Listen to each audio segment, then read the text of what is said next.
And we are recording this meeting, so you'll be able to watch it again. Well, I can turn the volume up here and we can share. Yes. All right. Would you like to go to the slide deck, Mary? You want to get started, or? Yep, it's 10:01. We should get started. And Missy, you're good with watching the waiting room. And Woody too, apparently. All right. Go ahead and get our. So are you going to run the slide deck? Yeah. Okay. Yep. Great. All right. Well, welcome everyone. This is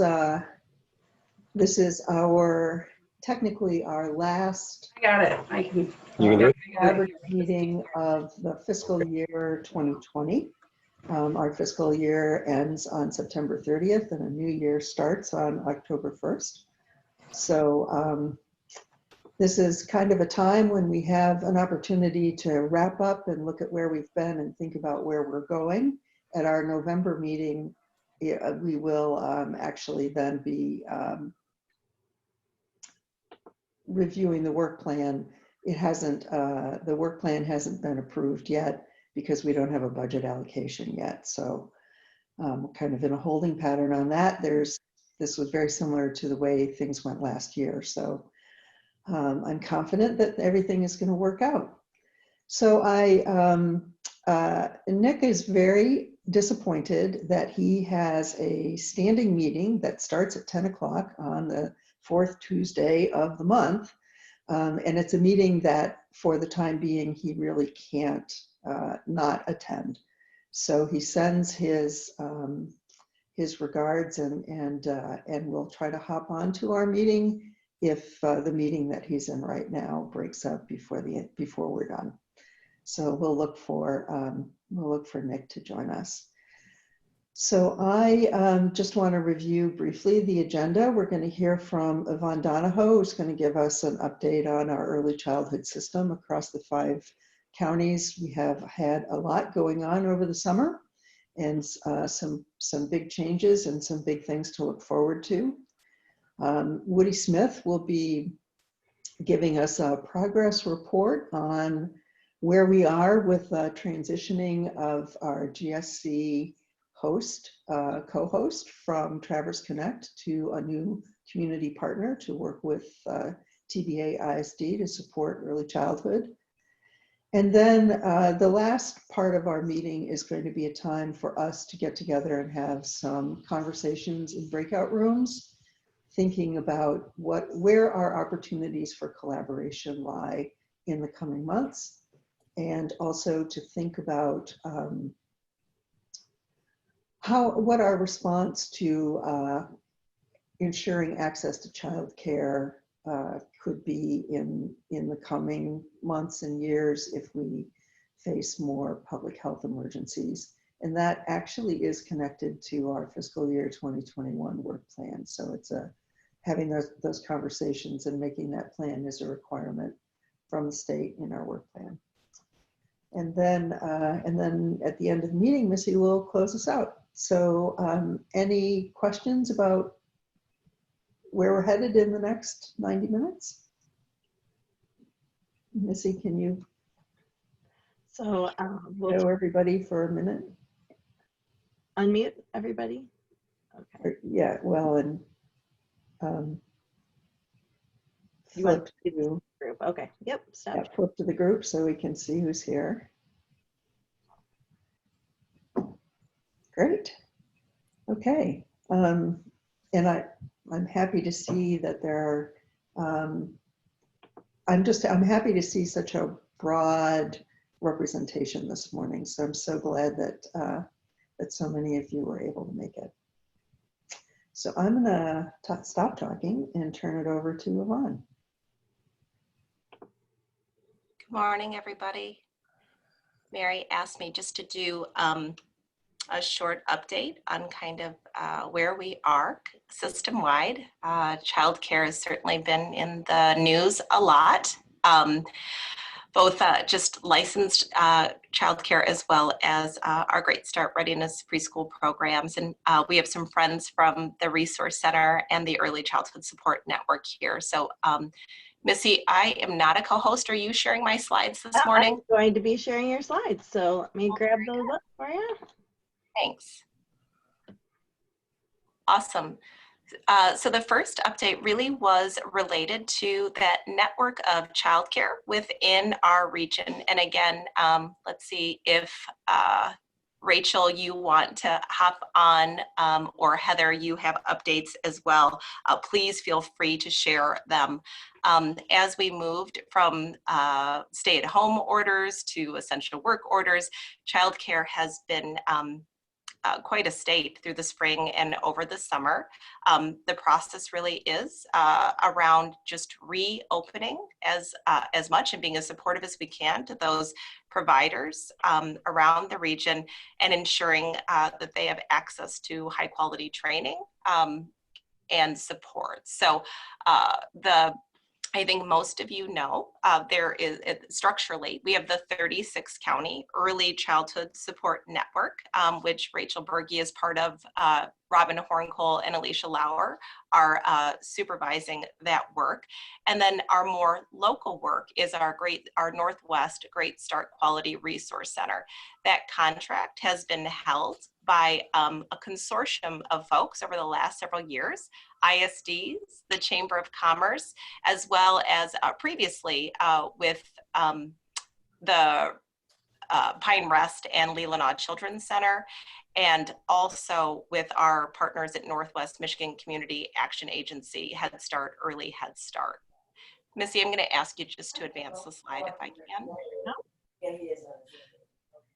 So we're really excited for Candace Hamill, who has led our local Northwest Resource Center work. She's accepted a position with Father Fred, which left our local consortium in a little bit of a challenging space where we were trying to figure out what this looks like. For those who don't know, the upcoming year is intended to be a rebid year, and the idea of bringing in a new director for a 9-month stay was not a welcome piece of news from the state or from the consortium. So we're really excited and that we have what we think is an innovative way of trying to share that work as we build that network together. So really excited to welcome Mary Manor now, the Great Start Collaborative Coordinator, as a partial director of that resource center. And then our longtime friend and colleague, Kristen Witt from Mansalona Schools. Mansalona currently fiscals and holds the budgetary responsibility for the 10-county Northwest. And of course, Mary and Candace have worked long-term on supporting childcare needs throughout our region. So structurally, a little bit different as we sort of think about the work. And we know that early childhood support network, that 36 county support will be very involved in understanding how we should best replace leadership, what that internal process and structure looks like. So thanks Rachel Berge and team for their unwavering support in that transition. Thoughts or questions from the group about those changes?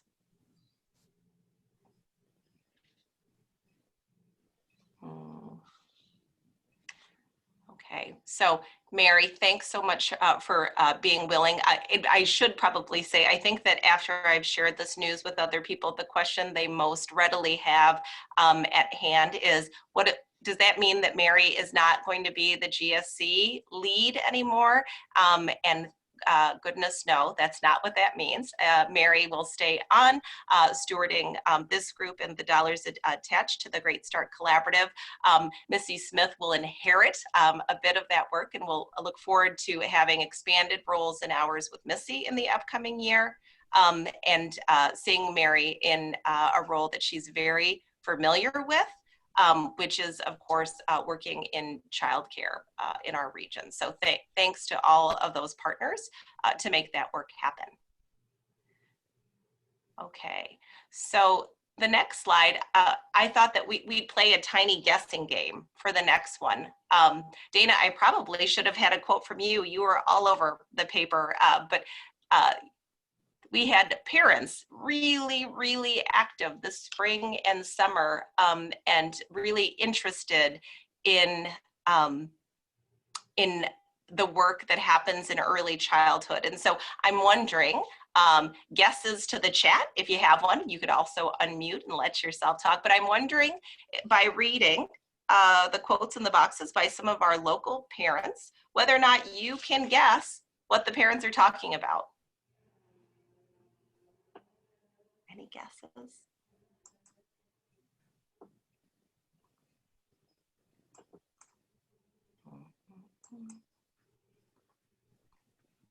Woody Smith with a guess. Great Start Readiness Preschool. So I just thought that it would be important to sort of honor some of that parent work that really poured into the dialogue around 4-year-old at-risk preschool programming in our state over the last several months. We saw giants reaching out to school board members and principals and central office, talking to other parents, starting petitions, talking to media in an effort to support and to give voice to the importance of early childhood, specifically Great Start Readiness Preschool in the region. So I will say, and again, thanks Missy to your support to the parents in sort of organizing around a topic to ensure that something that was so necessary and important in our community didn't meet a different fate. But big thanks to the parents for that work. Dana, like I said, I know that you were very involved in this work. Camera that I don't see is on was the parent who had 600 signatures on petition talking about the importance. So Missy, next slide. So Woody's guess is correct. We were talking just a little bit about Great Start Readiness Preschool. And I just wanted to offer the update that all of the GSRP slots were awarded in the month of August. You may or may not know that TVA ISD for the 2021 will be the first time operator for Great Start Readiness Preschool, serving in partnership located within Traverse City Area Public Schools classrooms. So while we've been the longtime grant holder, excuse me, we typically support the grant structure and the quality early childhood specialists, but not as an operator. We've had between 17 and 20 subcontractors each year over the last several years. And this year, it's our good fortune to be able to partner with Traverse City Area Public Schools to offer that. Big thanks to our philanthropic community, partners at Rotary, as well as the foundation, who supported conversations regarding the inability for local programs to operate absent funding increases. We know that GSRP has been historically underfunded, and in a year of pandemic was meeting some additional challenges locally. So things that we would want you to know moving forward. While those slots were allocated, we know that a lot of our programs are having enrollment challenges. So much like our K-12 institutions, where between 10 and 20% of the student population is opting for either out or to a virtual or remote program, we're seeing a similar trend with GSRP. It didn't help necessarily that our largest operator had ended and recovered a program in August, so it slowed down the enrollment process. But region-wide, we'd want you to know that 4-year-olds are certainly accessing, some are already attending, but that there clearly continue to be openings in that program. So we said without a budget yet, although I hear one's on the way, October 1 is what we're all hopeful for. We do have some anticipated changes for this year that I think are really exciting.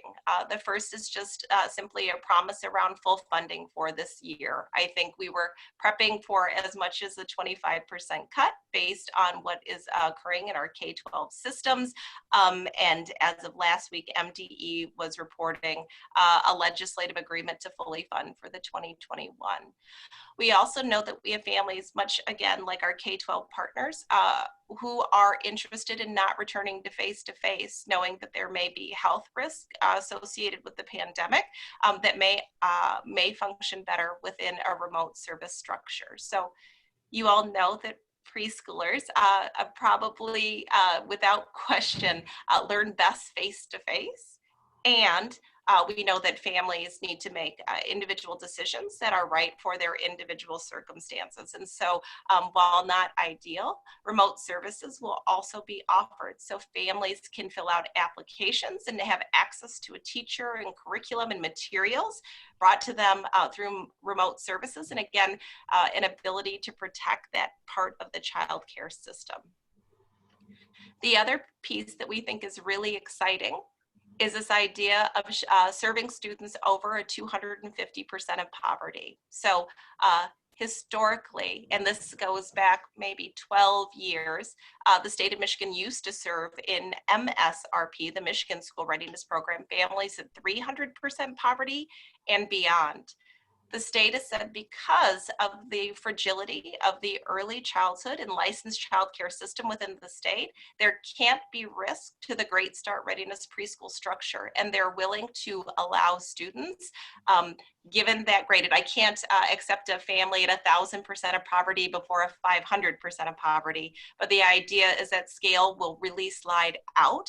And the opportunity is to serve 4-year-olds that we would not have had access to at any other previous time of GSRP. I think it also sets some groundwork in framing around a case for universal 4-year-old services within the state of Michigan. So the ask of early childhood GSRP providers in the state is, and our neighbors and our communities and our partners are to find the 4-year-old students who need service and to ensure that they are given access to this high quality program. Now, as an aside, again, I kind of spoke to the challenges around licensed childcare. We know, as in past GSRP expansions, that this has a direct impact or can have a direct impact on our in-home and community-based childcare centers. So I think that the messaging will need to be crafted just right to make sure that we have those families accessing that are most at risk, and that we do this in partnership with our licensed childcare providers to make sure that this isn't the kind of tip that puts them over the edge and out of business within our community. But a lot of exciting pieces happen in Great Start Readiness Preschool, ensuring that our students and families in the region will be served. Okay, that was a lot of talking. I was going to get a sip of tea. Yeah. Questions, thoughts about those updates in Great Start Readiness Preschool?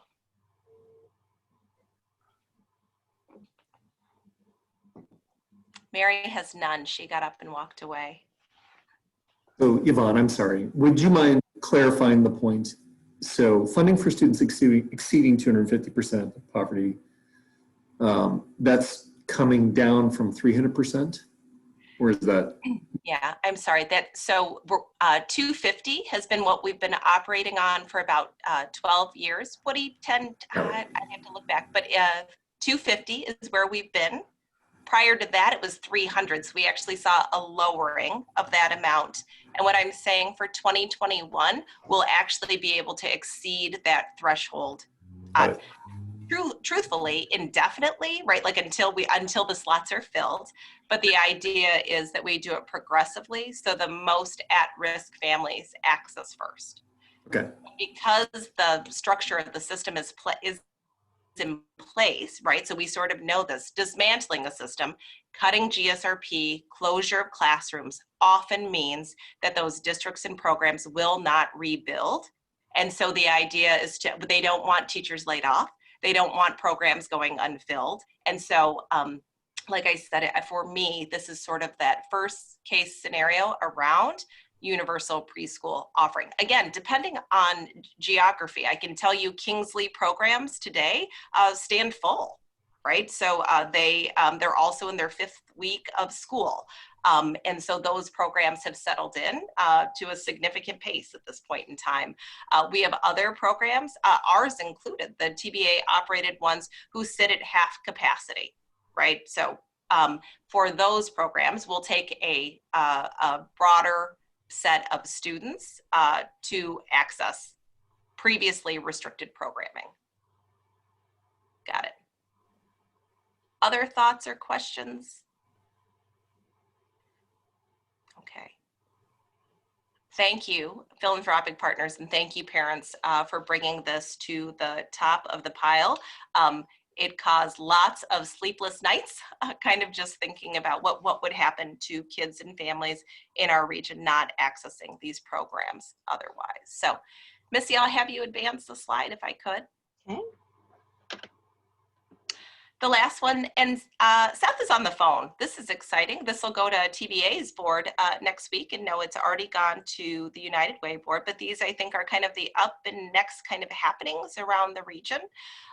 The first one, Bright by Text, we had engaged with a text-based program through the pandemic that delivered developmental content information for children birth through 5. We were using the Ready for K program. What we know is we had over 10,000 messages distributed to 550 families with a 92% rate of families indicating a benefit and use for that program. And so looking for for a format that would be similar in context for our families was a no think decision when United Way proposed an alternate platform. So Bright by Text and our partners from United Way, as well as around the region, ECSN and regional resource centers, are supporting, again, a text-based service where families can access this developmental guidance and support. It's vetted through partners like PBS and 0 to 3, and an exciting opportunity to engage with United Way in a different partnership. Our contract will go to the board on Tuesday of next week, and I think most others have already signed. Seth, any updates that you wanted to offer? Not to put you on the spot, but I will, regarding the Bright by Text program. Yeah, thanks, Yvonne. I actually just had to jump off to talk to Bright by Text, but Innovate, we are kind of working on how we do the community-wide messaging around this. So it's for the kind of the 10 county region, or kind of the 3 Great Start collaboratives in our region that we're working on this with. But it's up and running, so you can sign up now if you haven't already, and we're continuing to get program messages out there. You get a text 2 to 3 times a week. I know that, for instance, Mary signed up, I think it was a pet that Mary signed up. And so you don't always have to have a kid or have a child in your life to sign up to kind of experience it. You can sign up yourselves and start experiencing what Bright by Text has to offer. Thanks, Seth, for holding the leadership around that for this great community project. It's a low effort way for us to ensure that families have some level of contact and support, particularly when they're not within relational context or programs or services with other partners, such as the pandemic, but certainly always a welcome opportunity, even when we are seeing each other and accessing services.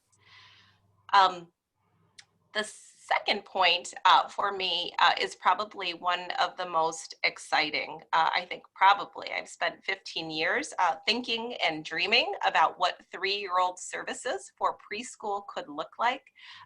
The state is rolling out a Bright Beginnings grant. They're calling it a GSRP-like 3-year-old program. This will roll out in a very small first-year pilot. They'll only select 4 sites. Whether we're selected or not still makes this a next great step for our state to be taking and investing in. So we currently, as a region, have 7 potential partners who stepped forward and said that they would be interested in being part of this proposal. The proposal is due in October, with first 3-year-old classrooms in the state beginning in the month of January. So the program, much like GSRP, focuses on high quality teaching staff, providing a research-based curriculum and assessment. The thing that it does really well is a partnership agreement and a staff member that supports family growth and goals. You might recognize this model very closely from some of the Head Start or other national programs that are recognized by ensuring that it isn't just the educational pathway of the student that's important, but guaranteeing the trajectory for the family as well. And so supporting with dental health, supporting with heat and housing and things like that to ensure that a student has stability both at home as well as in the classroom. So I'm really excited that our state, even during this less than ideal time, will be moving forward with the pilot, and even more exciting to have some partners. Now, of those 7 that have come forward, the max number of classrooms in year 1 in the region that could take place are 3. They'll look for it really is a study pilot. So they'll be looking for urban and rural models, community-based organizations, as well as school-based programs in the initial year of operation. 2021 operation guarantees an expansion and year 2 opportunity. So it is an excellent opportunity for us to be pursuing. Would love to have any thinking or ideas from the group around or support or editing on the proposal of folks that are interested. This really isn't, this isn't a grant around writing fancy language to make sure we are selected. This will be much more around proven experience and capacity to operate, right? So it will be not we think that we're going to, but much more of we will and we can in the writing for the grant. So excited about the opportunity and what that could mean for the region in expanding services. The last one of an inclusion pilot that we're also seeking. And so servicing our region's youngest learners with disabilities within the context of general education classrooms as a collaborative and as a region and an ISD, we're really excited that in our region, we've had about a 28% growth in this area over the last 6 years, and really looking for ways to make sure that we continue to impact this vulnerable group of learners. And so the idea is some more direct coaching and support to those general ed settings, ensuring that those students transition and maintain in high quality classrooms. So that's kind of what's on the horizon for us as we are kind of just getting settled into the new year. Open to any questions or any dialogue from the group. Sorry to talk at you for so long. Yvonne, Jim Yeah. Rolette here. What age range is involved in the inclusion pilot grant project? What ages are you looking at there? Thanks, Jim. 2.5 through age 6, prior to kindergarten entry, attached to a licensed childcare. Thanks. Yeah. Often taking place in Head Starts and GSRPs, but certainly have taken place in community-based childcare as well.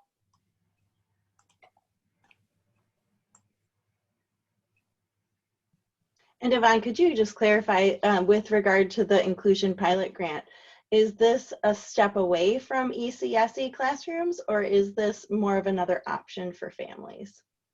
Yeah, so the early childhood special ed classroom is a required part of any special education continuum that can be offered to families. It really is a strong step to align with the federal mandate around the least restrictive environment, right? So students with disabilities, and there are 30 years of research behind the fact that typical peers support the learning trajectory of all learners, especially at the youngest age.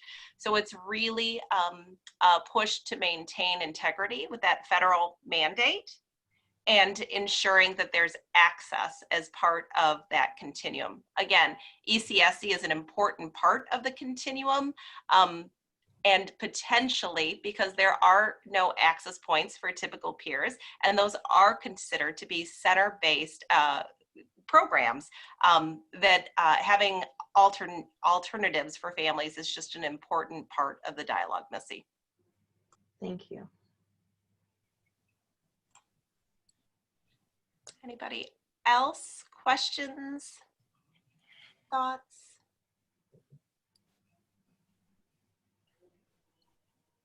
I'm gonna sip tea. I'm gonna rest my voice. That was a lot of talking. Thanks for letting me talk at you for a little bit. And Woody, good job guessing on the guessing game. I appreciate your answer. Missy, I think I'm turning it back over to you for the next part of the agenda. You are, and up next we have Woody. Are you on deck here? Are you able to share your screen? I am, but I have too many things open. Close the bit and I'll be right back. But I will do a little bit of talking while I'm getting ready. I thought some of you have been good enough to participate in our advisory group for the Great Start Collaborative's process to come up with a new hosting arrangement, but not everybody is. And many of you were good enough to participate in a survey about priorities for our collaborative and for that hosting arrangement. And so it seemed like a good idea today to update you on where we are with the process and also to recap some of the findings from the survey that you participated in so you can kind of see where we are in this moment. So here we go. Update to the collaborative. So I'm going to carry on and take you on a journey with me, but feel free to raise your hand in the chat or to just interrupt me if you have questions or want to react to anything I say. I'll stop at a couple different points. But as a reminder, we are on a project to, in response to Traverse Connect making a decision that they wanted to change their role and no longer be a co-host of the Great Start Collaborative, although continuing to advocate for and support the work of early childhood. Our primary goal is to identify one or more ideal community partners to convene and support the Great Start Collaborative going forward. But in doing this, there's been a fair amount of work to look at other early childhood systems, both in the state of Michigan and elsewhere. And there is an opportunity to get some lessons learned about what is potential and possible for the region. So a secondary goal was to kind of learn what else we might do as we think about strengthening the capacity of the early childhood system to meet the needs of young children and their families in Northwest Lower Michigan. So we're almost finished with this process. It's been a few months now. There's been a fair amount of time kind of in between steps to gather information to answer questions. But we feel like we've got 3 good alternatives that have been developed, and we are just kind of giving some shape to these potential ways forward. And our plan is to be meeting with our advisory committee next Friday, so a week from this coming Friday on October 2nd, to make a decision about the hosting arrangement for the Great Start Collaborative. So there's a couple of interviews. I'll be sharing that, with you, some of the questions that we're thinking of, but I wanted to kind of share some things to date as we are heading towards this endpoint. But I'm personally feeling really great about the support of many of our community partners that have kind of rallied around this effort and about the alternatives that we have on the table. So the survey results, that's a lot of what I'm going to be sharing today. So 39 people who either participate in regular meetings of the Great Start Collaborative or the Parent Coalition, Great Start Parent Coalition of Traverse Bay, participated in the survey because they are the folks that had sort of a meaningful point of view about our collaborative and what the collaborative needs. And it was a chance to kind of talk, address, where are we currently strong, where there might be some opportunities to really develop our network, and then some of the priorities for what we'd like to see. So the responses that I'm going to be sharing with you are based on everybody, so all 39. About a third of those folks are currently parents of 1 or more children who are 0 to 8 in our region. About 77% are in some way, shape, or form working for an organization or agency that serves young children and their families. So, and then there's obviously a lot of overlap among those two groups. So that's kind of the mix of who responded. We didn't have any Antrim people who live in Antrim County respond to the survey, but plenty of organizations that provide support and services in Antrim County. But otherwise, pretty good representation around our region in terms of where the respondents live. So starting with strengths, current strengths of the network. These were just open-ended comments, and they sort of fell into three buckets, and there are obviously some other things that came about. But one of the things that this Great Start Collaborative is seen as being very good at, or a real strength, is authentically cultivating parent leadership. So not just asking for parent voice, but actually parents leading the work of early childhood in our region. And Yvonne had a great example of that as it relates to the Great Start Readiness Program and the parent leaders that kind of stepped up to organize that work. But obviously throughout our 5-to-1 system and throughout all of the work that we do, parents are essential, and that is pretty unique to this network, having worked in lots of other networks and groups, and that was recognized by the respondents. Parents are a driving force behind the Great Start Collaborative. Parents know what the needs are. Also, there was a sense that this collaborative, this network has developed some tangible supports for families and providers that didn't exist otherwise. So the GSC has been steadfast on improving outcomes for area families and children, filling gaps. 5-to-1 was called out by several, producing long-lasting community building results. So, coming together around the 5-to-1 initiative in communities like Lake Ann and Thompsonville has kickstarted broader-based community development activities that are producing real benefits in those communities. And by activating and strengthening parent leaders, they're the ones that are driving a lot of that. So lots of kind of call outs about that. And then the network support. So bringing more awareness and resources to early childhood needs in the region, revealing opportunities for symbiosis between organizations. I love the word symbiosis. A forum for sharing best practices and working together to adapt to changing circumstances. So those are all in response to the question, what ways has the Great Start Collaborative been most effective? And then there were some ratings on, these are some metrics of sort of network health and effectiveness.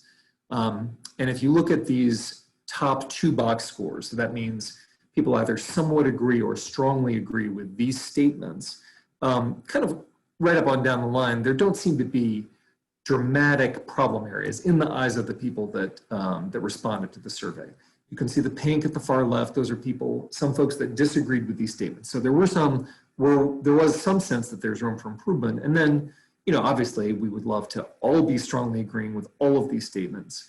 Some of the disagreement, in looking at the comments had to do with people feeling like they lacked the experience or the direct context to be able to answer the question. But it's still useful to kind of look at where in the eyes of the network do we seem to be strongest and where might there be things that are ranked a little bit lower. So we create new knowledge or insights together was rated the highest of all. We achieved more together than we could alone, 79% strongly agreeing with that, and 91% either somewhat or strongly agreeing with that. We add value to each other's work. So that's all good. I mean, that's sort of essential, foundational to what this collaborative is all about. We're helping children and families in our region have better experiences and outcomes. We encourage each other to contribute and collaborate. We work together to adapt to changing conditions.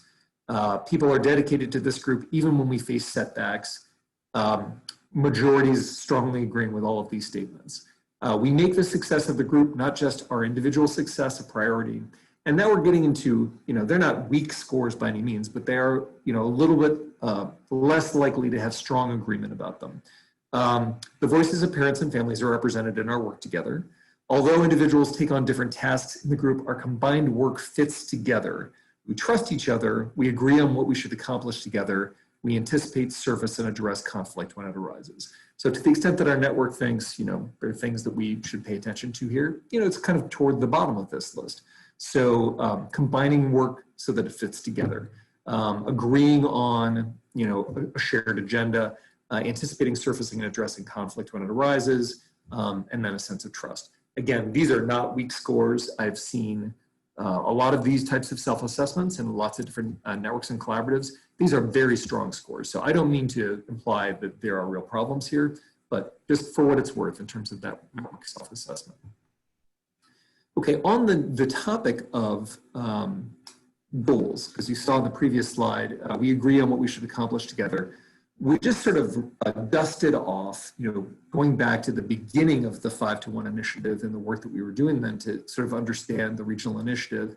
At the time, we as a collaborative said, okay, we understand that this is a multifaceted time of life, and there's so many things, positive and negative, that can impact the trajectory for a young child and for a family.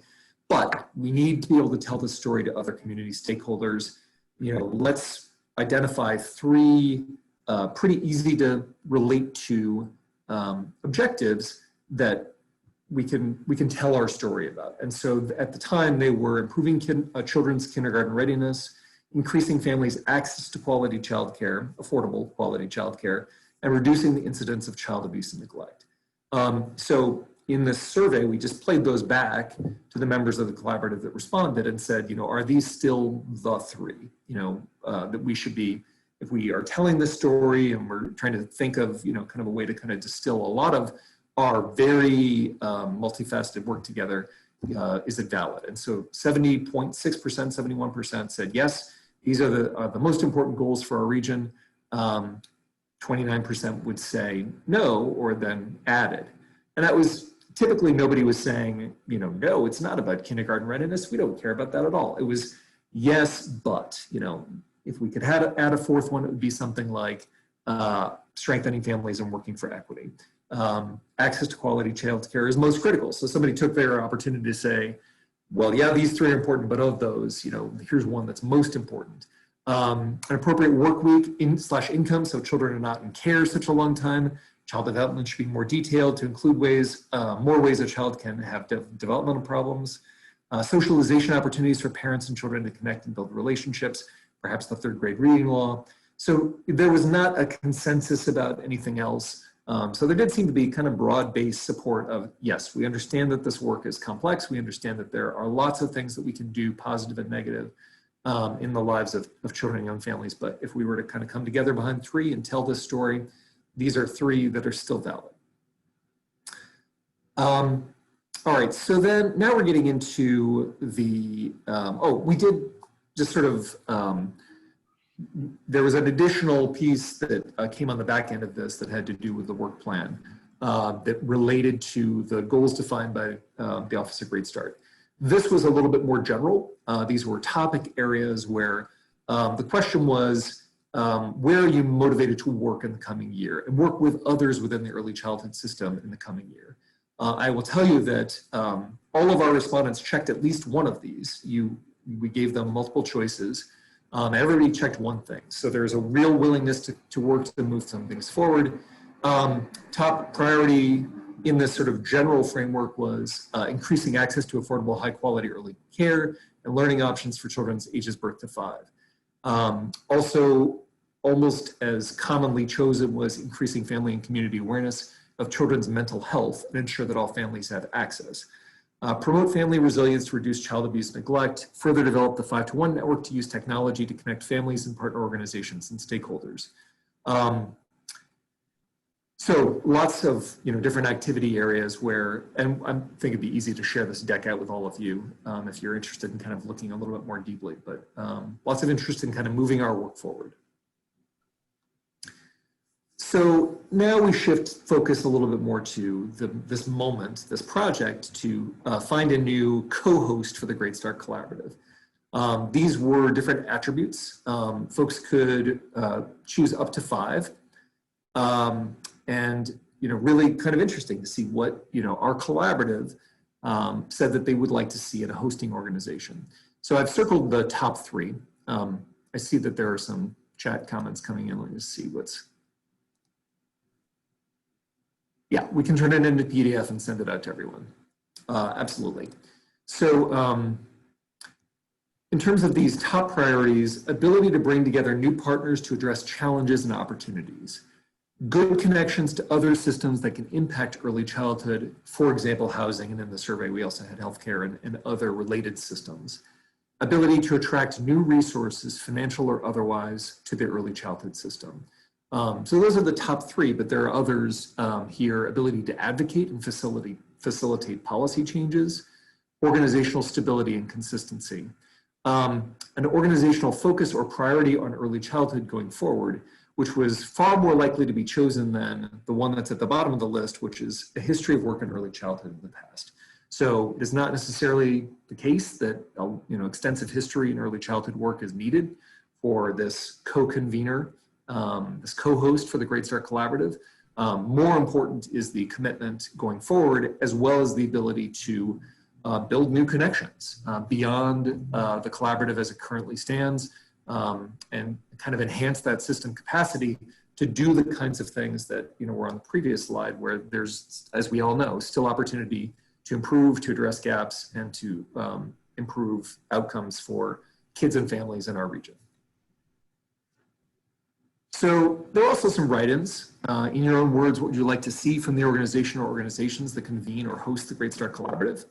A backbone, an advocate for and understanding the critical importance of early development years, bringing fresh perspective, fresh energy, and new connections, resources that would complement the work of the Great Start Collaborative and Parent Coalition, help us build stronger connections across sectors to get things done, amplify our voice, and extend credibility and status to the work of the Great Start Collaborative and Great Start Parent Coalition and its partners. Stability in our group and regions so that we are able to draw in more resources. So it's kind of consistent themes about building new connections, creating new resources and capacity.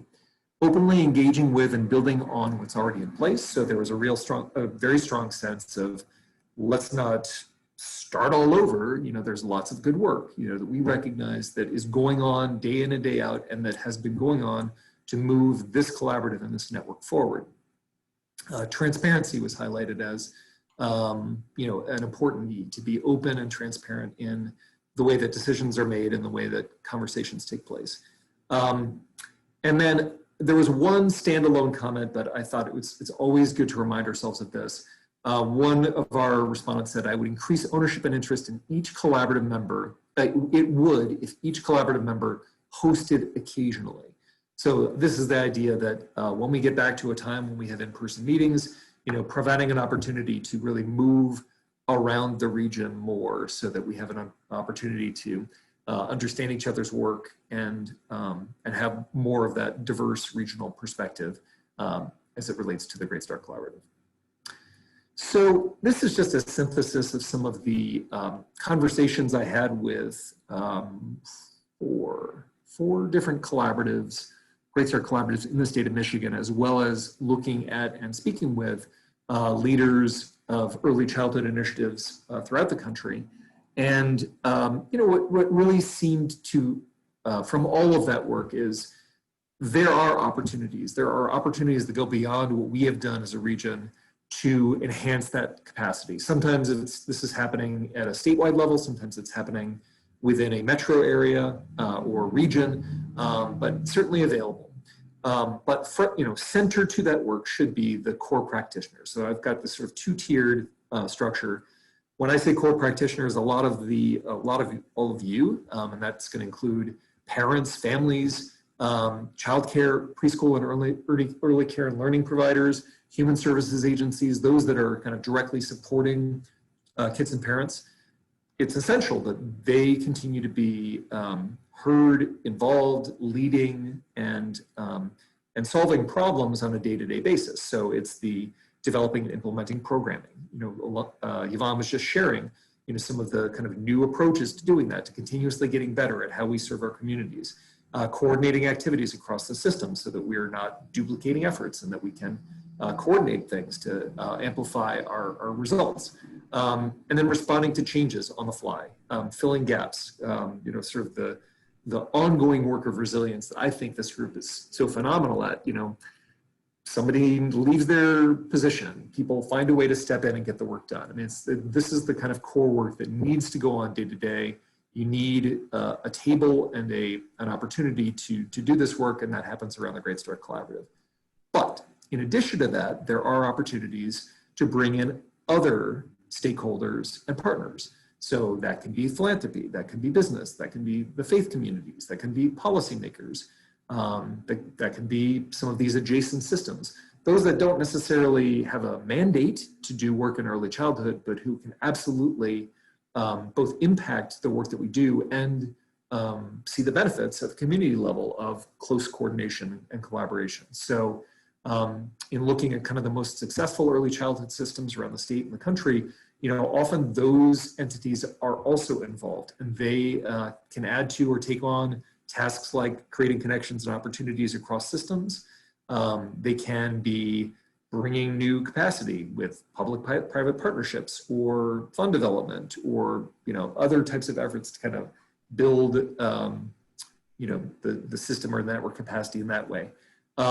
They can be building community will for change. I mean, sometimes it's really hard for us in this sort of group of core practitioners to do that, to build that public will and to have people sort of understand not just that early childhood is important, which I think that they do recognize, but to see what their role can be in helping ensure that all kids and all families have great outcomes in our region.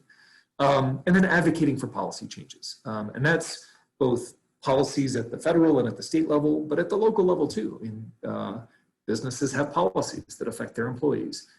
Communities have policies that affect their citizens. So kind of recognizing where the biggest opportunities can be to create better environments and better opportunities for childcare providers, for kids and families to have a great experience in Northern Michigan. So there's kind of much more to come on that potentially, but that seems to be a lot of what we're hoping for from a co-hosting organization or a hosting organization for the Great Start Collaborative. So, wanted poster, a stable, well-connected community organization or more with a genuine interest in focusing and prioritizing work in early childhood to serve as a backbone and convener of the collaborative and parent coalition. Principal, I wrote this like a job description, so it's more like a job description than a wanted poster, but bear with me.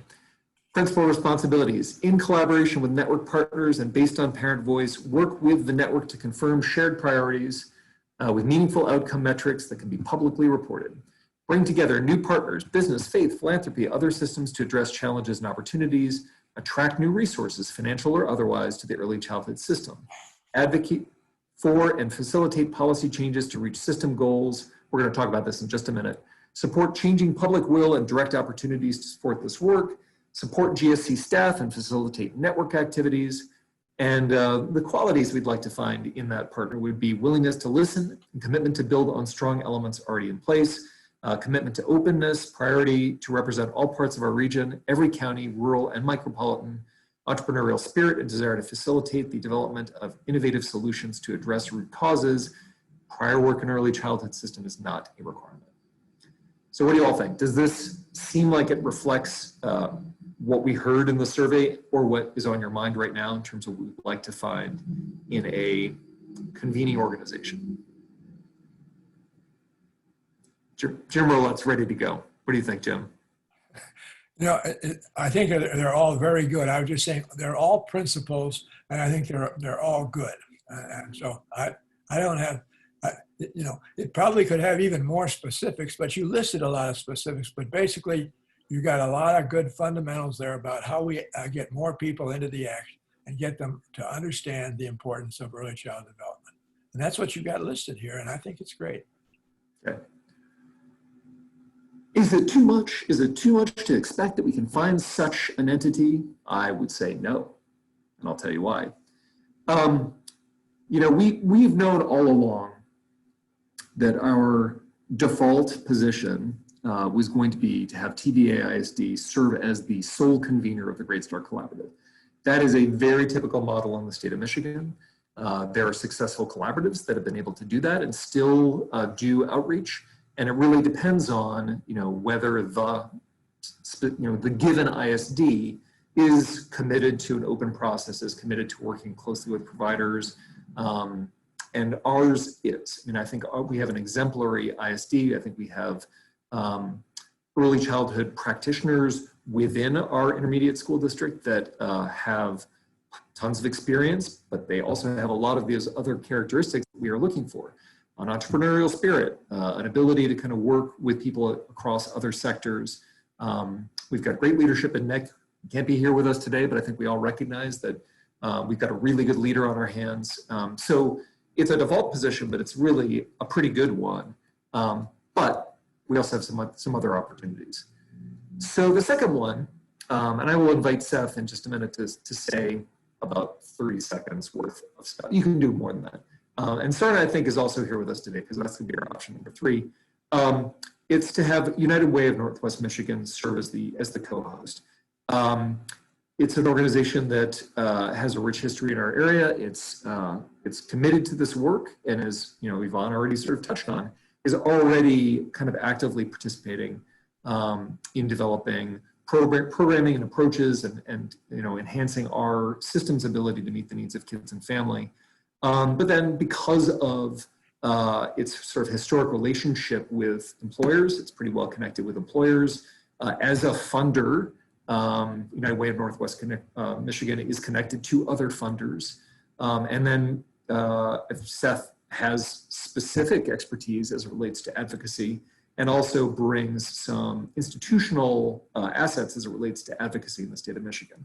So this could be a really good, strong, complementary partnership. Seth, take it away. Anything else to say? You did a great job, Woody. I don't need to sell myself. You did it for me. Okay. And then Seeds is another great potential partner for co-hosting. And in our conversation in the last advisory committee meeting, I think we recognize that regardless of what decision the collaborative ends up making about the hosting organization, it's great that both United Way and Seeds have stepped up and expressed a real willingness to work in partnership with practitioners in the early childhood system and leaders in the early childhood system to do work together. So Seeds, is embedded in our communities across the region. So they're operating programming in throughout our rural area, and particularly in some of our communities that have the most at-risk families. They're right there, and they are trusted by those families. They are known to those communities. So it's a different kind of a relationship, but it's another one that potentially could be very strong for the Great Start Collaborative as the Great Start Collaborative continues to kind of evolve and try to make connections. It's an organization that has a rich history in our region. It's been, had lots of experience working with local governments. So that aspect of the advocacy piece is really strong. So another really strong partner with a different set of complementary capabilities. And Sarna, if you're still here with us on the call, do you want to say anything else? Again, I think you're very eloquent and a great introduction person. So I don't have much to add, but just really looking forward to getting closer relationship with the work that the collaborative has been doing. Because, the more folks embedded in a community, the more we can get done. Absolutely. Thank you. So where do we go from here? So this week, I'm trying to build some really case statements, 2 to 3 pages, which document the moment and flesh out each of these opportunities. Well, why bother doing that? One, so that we document it, so that we understand, years from now, why we're potentially making the decision that we're making. 2, it really is an opportunity to celebrate even more deeply than I just did, what any one of these potentially partner organizations could do so that our collaborative members, both the people who are on this call and then others who are going to need to work with that potential co-hosting organization, have a good understanding of what that organization is bringing to the table and have a sense of trust for that organization. But then the last piece is, I feel like if United Way of Northwest Michigan or Seeds were to step in as co-host, they're going to need additional support. And this is an opportunity to kind of find out from them what else they feel like they need from the collaborative and from some of these stakeholders who have expressed a willingness and a readiness to help so that we can kind of get all of that done so that in addition to choosing a co-hosting organization, we also have a plan in mind to really help that organization be as successful as possible in helping to lead us forward on this work.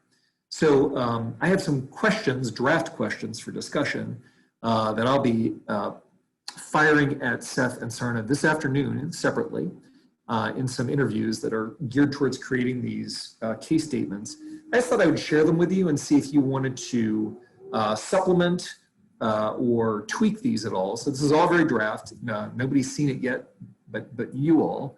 I'll just read them out loud for you. So overall, what are the greatest strengths your organization could bring to the role of co-host of the Great Start Collaborative? We have a number of gaps and challenges affecting children and young families in our region, including the need for more access to quality early care and learning. What would be your approach to help the GSC open up to new partners, new connections, and new support to address these gaps? Part of the challenge facing early childhood in our region are statewide and national policies that tend to place a ton of mandates and restrictions on early childhood providers while simultaneously underfunding this system relative to others. So the K-12 education, criminal justice, etc.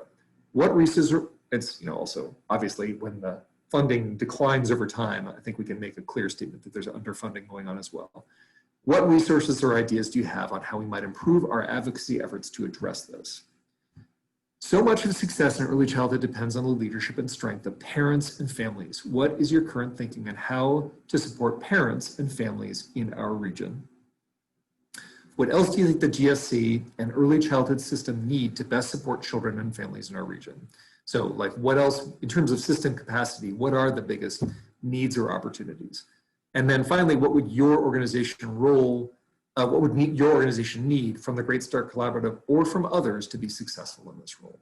So these are some draft questions, but happy to change them or supplement with other things that are on your mind that you really want to know before we get into a relationship like this.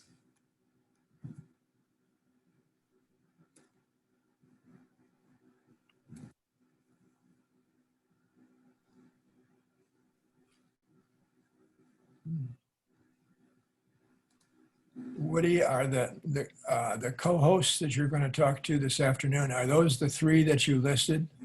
United Way and Seeds and I forget and ISD? Yes, that's right, Jim. Okay, those three.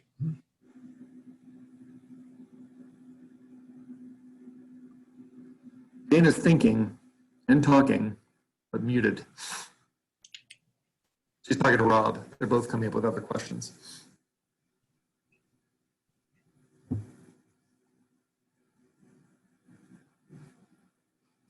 Okay, well, if things come up, just shoot it in the chat. You're also welcome to reach out to me by email and say, I also want to understand this. But are there any other questions about where we are in this process or what comes next, or are we all good? Hey, Woody, I do have a question. I wonder what is the benefit to the organization? Like, why would an organization want to take this on? Is it financial? Is it helping? Like, what would be the what would be the reason somebody would want to take it on?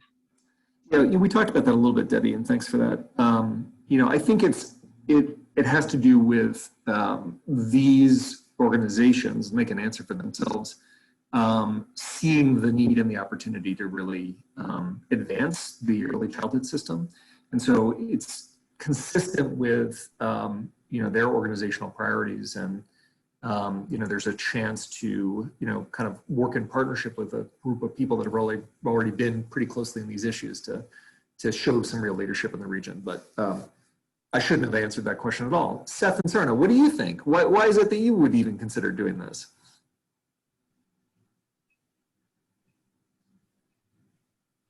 I can go. United Way of Northwest Michigan, I think we're definitely doing a lot in the early childhood space, with kind of some of the literacy partners that we've been working with, and then with Bright by Text, and then also with 2-on-1 and what we can do to kind of evolve that as well too. So we've kind of been in the space, and we're kind of coming more into the space. And so we just kind of feel like this is a natural progression for us. I talked to companies yesterday, and I was talking about the #1 issue that they're dealing with, and that is childcare and early childhood education. And so if I'm hearing that from my companies, it means that we need to have something that we're working on. And for me, that's tapping into our statewide network and looking at the policy changes that we need to make at the state level and how we can do that, but then also looking at the municipal level and county level and what policies we need to do. And then for giving support to providers as much as possible. We know that these providers are definitely in a tough spot right now. So how can we support them not only financially, but with volunteers? And we kind of have that whole side of United Way. So I just think it's a good fit for us.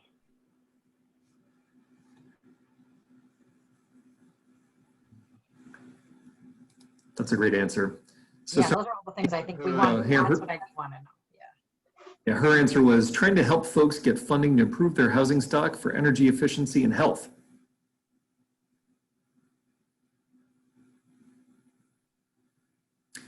Dana Tuller asks, couldn't we have several agencies / organizations partnering? Why does it just need to be one or two? I will tell you, Dana, it doesn't have to be just one or two.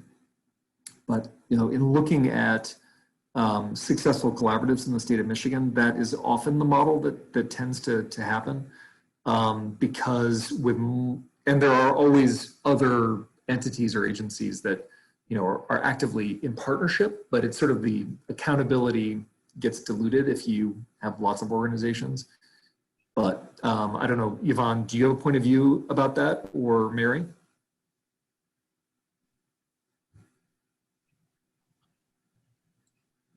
Yvonne had to jump off to go to another meeting, I think about one of the grants that she described before. So I'll just say that I think, Woody, you brought up the right point, that it gets to be a little bit challenging on the accountability level, because because this is public money that funds the Great Start Collaborative work. There are requirements that have to be met by the state and auditing that has to happen. And so I think that too many official partner organizations trying to hold the GSC at one time could really complicate things. But I think the value is that of the collaborative is that lots of organizations are participating in the collaborative.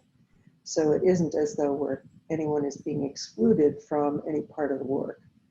I think it's just more an administrative, kind of streamlines the administrative process and the funding process for the collaborative. So thanks, everyone. Yvonne was perfect on her time on the agenda. I blew past mine, so sorry about that. Yeah, we noticed that, Woody. It's all right. It's all right. It's complex stuff, and it's good to be able to share with people. So thank you very much for your PowerPoint and for all of the amazing work that you have done on this project. It's turned out to be a lot more, I think, a lot deeper and broader than we anticipated in the beginning. So thank you for that. So I do want to shift gears now, and Missy, can you put up where we are in the agenda? Let me scoot through. Oh, that's where we were. Oh, back up. Yep. Back up. We didn't get to. There we go. All right. So I want to take the time that we have left together to break us into some small groups to have some conversations around one or more of these topics. Yvonne and I were talking recently about how in March, when everything shut down rather abruptly, we jumped in and we shifted our 5-to-1 playgroups to virtual playgroups, and we started communicating with parents by social media, doing a lot of things differently through 5-to-1. We began distributing activity packets to GSRP families and to early on families and to many other families throughout the region. Head Start began doing all kinds of work with their families. And it was remarkable to watch. I mean, there was just a tremendous amount of good stuff happening. So here we are. It's 6 months later. what opportunities do we now see to be able to collaborate together, to put together a collaborative response to support our children and families? If we should drop to level 4, and in a minute we'll show you what that means, if we were to drop to level 4, that would increase the relative isolation of our families. And so what might our collaborative response be in that situation? And then this is connected, but a little bit different. How might we collaborate to ensure that families will have access to quality childcare during future public health emergencies? So, Missy, do you want to go to the next slide? We're going to break out into Zoom rooms, and we're going to maybe take about 15 minutes in those Zoom rooms. It says 20 minutes, but we're a little over. We want to end on time. Choose somebody to take some notes that they can stick in the chat when we return as a whole group, and choose someone to be a reporter so that you can put together a little 1-minute speech on what your group talked about. And we'll be back together sharing in about 15 minutes. Before we go, though, I want to refresh your memory on what the level 4 and level 5. Yes, we'll repost the questions, Emily. So we're in level 5 right now, which is the blue column, and so we're still being careful, but we have a number of opportunities to be in the same space, to be together. We have the option for some face-to-face instruction. Travel restrictions have been released. If we were to drop back to level 4, that would automatically encourage people to shelter at home and to avoid groups of people, to strictly limit gathering size. So whether we'll go there or not, we don't know, because we don't know what exactly the virus is going to look like as we head into the cooler months. So it's a matter of doing everything that we can to stay safe and healthy now, and prepare just in case. So Missy is going to put us into our Zoom groups, and then I'm going to put into the chat what those questions are. And we'll see you back in about 15 minutes.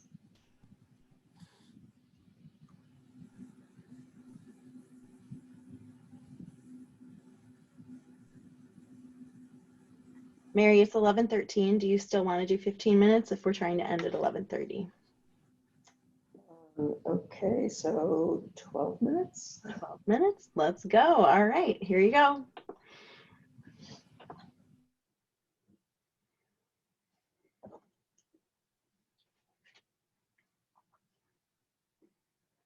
Set timer for 12 minutes. Okay, 12 minutes and counting.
Though they are there now, comma, no one can see them, question mark.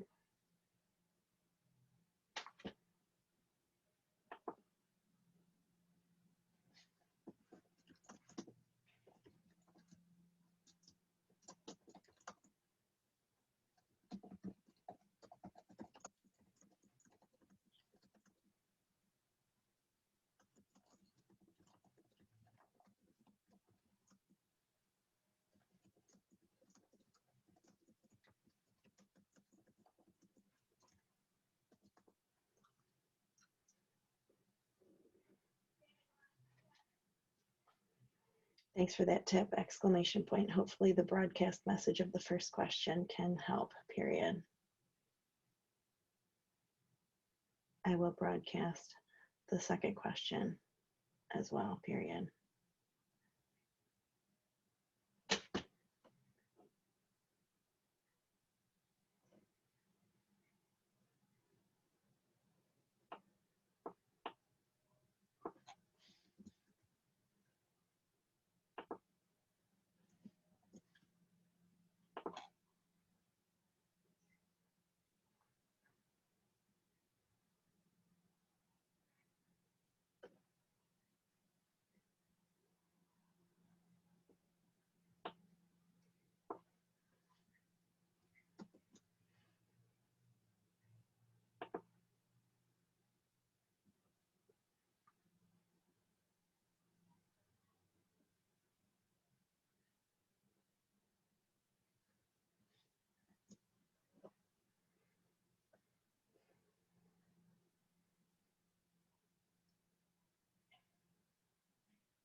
How much time is left on the timer? Here's the timer.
All right, group 4, first one's back. Way to go. Extra efficient with 3 people. I thought we had kind of a small group. Yeah. Yeah, for some reason you guys got one less person than most. That's where the numbers work. All right, looks like everybody's back.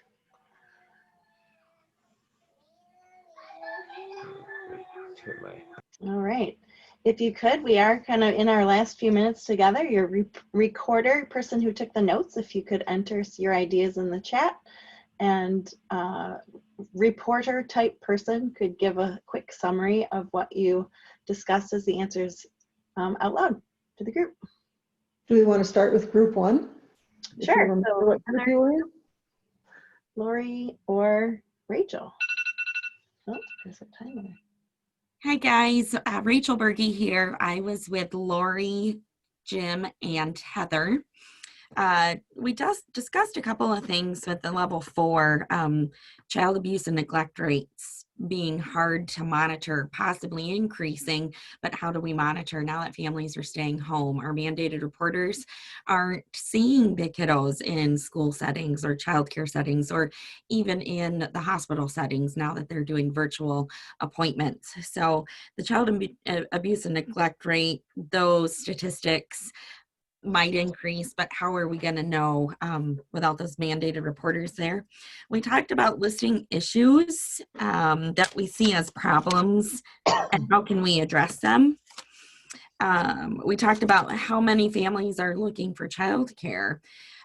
People who are in the business, Heather being part of the Resource Center, myself, former member, there's no knowledge or numbers. Like, how do we actually get accurate numbers from families? Providers are either full or they are closing because business is being taken away because families are staying at home. So that's another detriment to this problem. How can we help? So we've already been helping. So even in level 5, families are still participating virtually. This is something for most of them that won't be new. So we drop to a 4. We just continue with our virtual world, virtual play groups that are being offered, virtual parent cafes. The problem is we have very rural families, and the access to stable internet video capabilities might not be accessible because it's using up more bandwidth. So how can we support those families who might even be just a mile off the main drag and aren't able to have a stable connection? So we talked a little bit about maybe drop-off kits.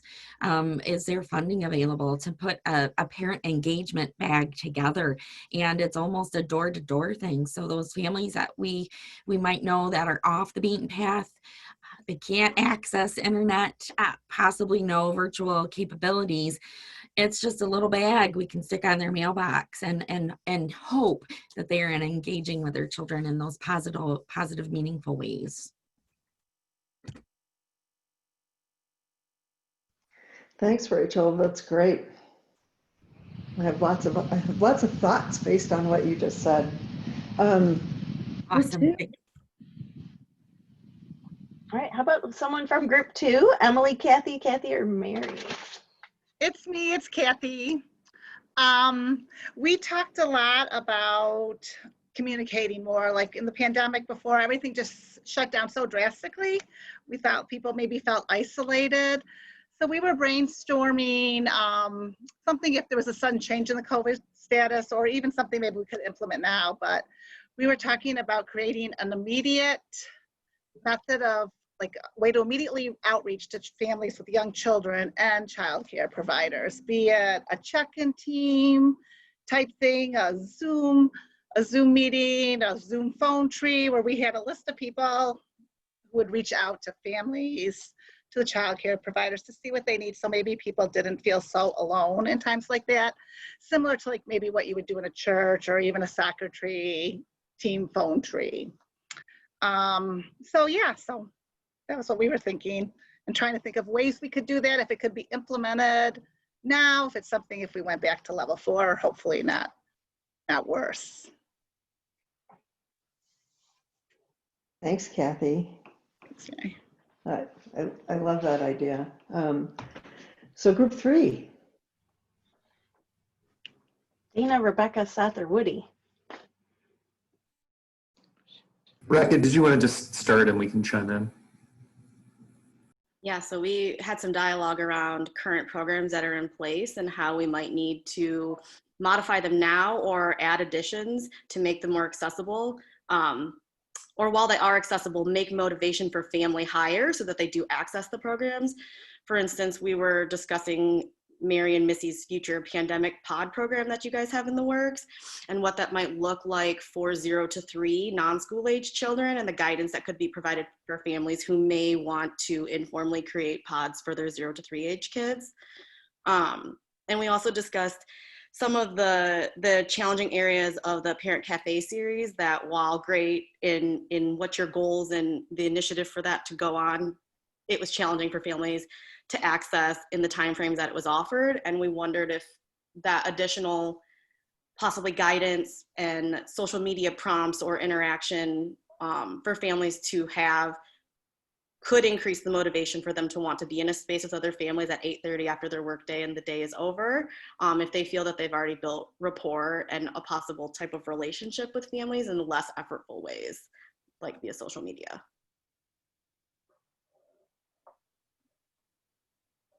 I'm sure we discussed other things. Thanks for Custom-based activity boxes. We talked about that too. Oh, okay. And Emily, I am taking notes in addition to, so hopefully we will capture all of this thinking and be able to share it back with you. So thank you, group 3, and was there a group 4? How many groups do we have? 4. Okay, group 4. Well, we pretty much were talking about how challenging it was, and that, you know, we really didn't have answers. I do think that idea of like the playgroup pods, we kind of touched on that too. that does seem like it might be a great idea to just put together smaller groups for play groups, especially for younger parents with younger kids, because if you're already involved in the school system, you're kind of connecting in a pod in a sense too. So, but if you've got, baby 1-2-year-old, you don't have that connection. And I really think those families do need to get out of their homes, get out of that being stuck in that solitude like that. Some way to connect, or maybe a way to connect through the 5 to 1 website might be useful, to be like, hey, let's, I live in this area, I'm looking for other family members, families that have, 1-2-year-old to do a small play group. I think that pretty much covers everything. Would you agree, Bailey, Debbie? Good job. Thank you. I mean, we talked about like a formal way to connect people with each other for these pods. If another pandemic were to happen, I mean, or something else, some other health issue, that you have a group that you can connect of 10 people. So if you need to organize childcare, you can easily connect with other people. Because for example, I don't have, my kids are 8 and 10, but I don't have a pandemic pod. So if something were to come up, it would sort of be like a scramble, like who can watch my children? And so maybe there would be some sort of way to formalize that for any kind of parent, even if it's not 0 to 2, if it's older children, because that might be an issue that we need to face in the future, especially if there's not childcare, or childcare can't be provided in a safe or sanitary. Thanks, Group 4. That's really great input. We talked in the past about how important it is to help families build networks, and that sounds like exactly what you were focusing on.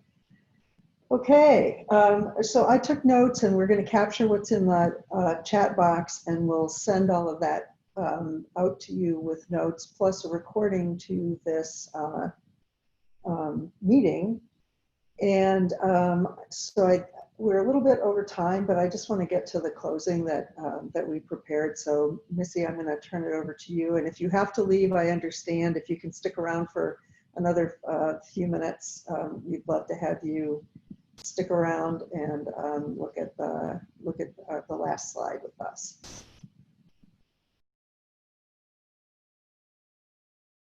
Missy, you're muted.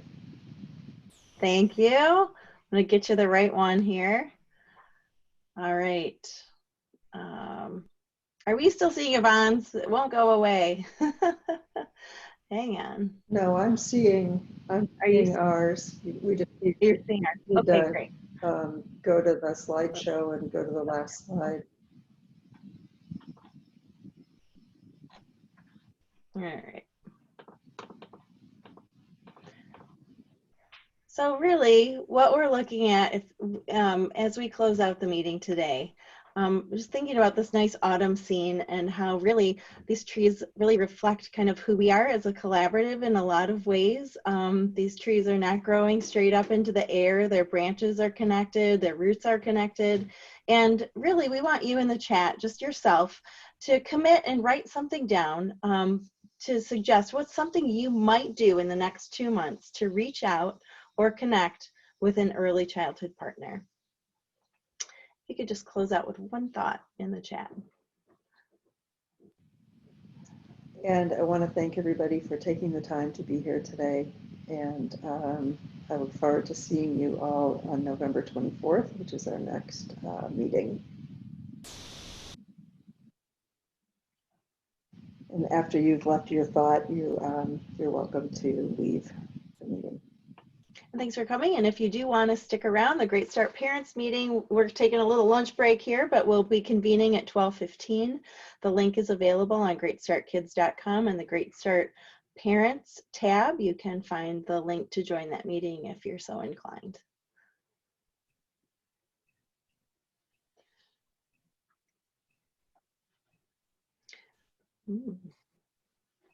Woody's going to be offering food to people before the next meeting. That'd be great. I'll be waiting.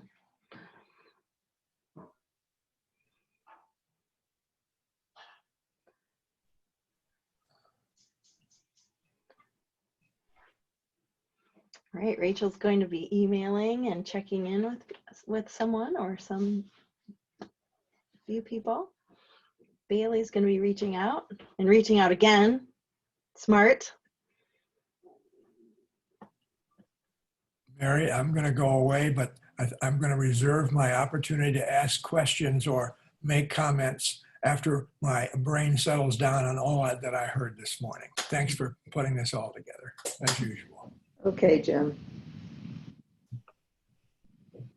Thank you, Jim. Emily's going to keep working on our digital tool and our partner portal for early childhood partners, reaching out with One Up Web. Seth finding ways to personally connect to learn more about with other 0 to 4 parents, not work-based, smart, social connections, building strong families. Seth is already on it. Rebecca is going to start with researching to learn more about various early childhood partners. New learning for her, exciting. Dana's going to see how we can continue to help support baby pantries and all great stuff. Thank you everyone so much for taking the time to be here today and for staying the extra few minutes it took to make that happen.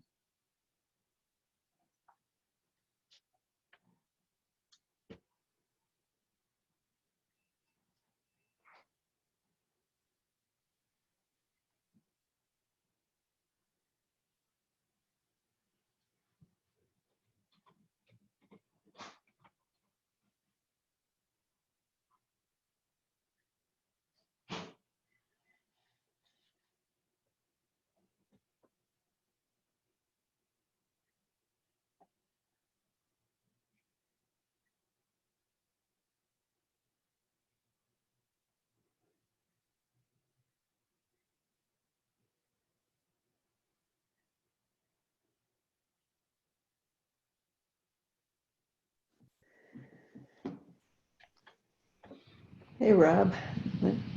Hi, Rob. All right. Well, All right. that went all right. Went okay. 10 minutes over because Woody went 8 minutes too long. Well, we had our thing down, didn't we? Tried to sneak it in, but all right, Mary. Well, you have a good lunch break. Anything we want to think about after that? Are we good? I'll transcribe the notes that I took, and if you send me the chat, Okay.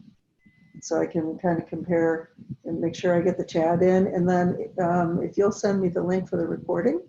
Okay. At this point, yeah, I'll put it on the 5 to 1 YouTube channel. That's the idea? Yeah, that's fine. Okay.